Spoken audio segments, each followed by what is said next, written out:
Who's accomplishing their dreams? I hope you are. I myself started working at 14 years old, own my own business, and I'm a first-generation college graduate who went to earn my doctorate degree before 25. That's badass, Nita. That's badass, and you just proved my point. What racism?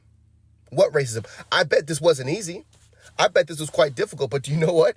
That's probably difficult for anybody.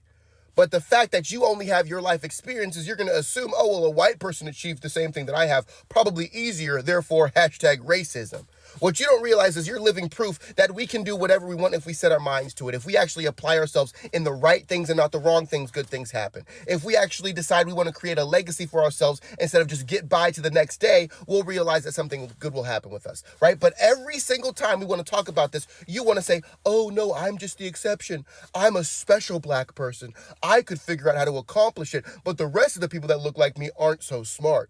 And that's the most racism that we have in this country, is black people being like, oh, no, I'm successful, but trust me, I'm not like the rest of them Negroes. You know, I'm the exception. And I'm over here being like, no, you're not.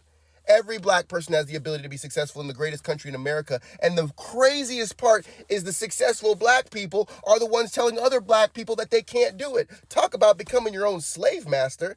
At some point, when are we going to just empower black people? Tell them, hey, did you know you have a higher likelihood of becoming a millionaire this year than you do being unalived by police? Why don't we talk about that? More millionaires created than black men unalived by police officers each year.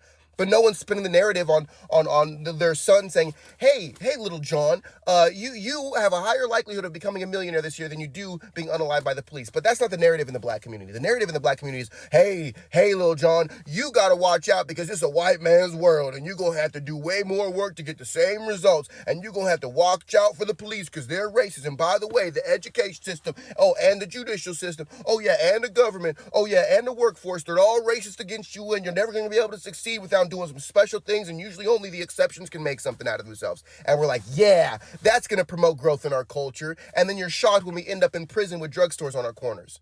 Meanwhile, you go get successful and then you keep telling your group of people that they can't. You go make money and buy a nice house, meanwhile turning around saying most black people can't. I'm the exception.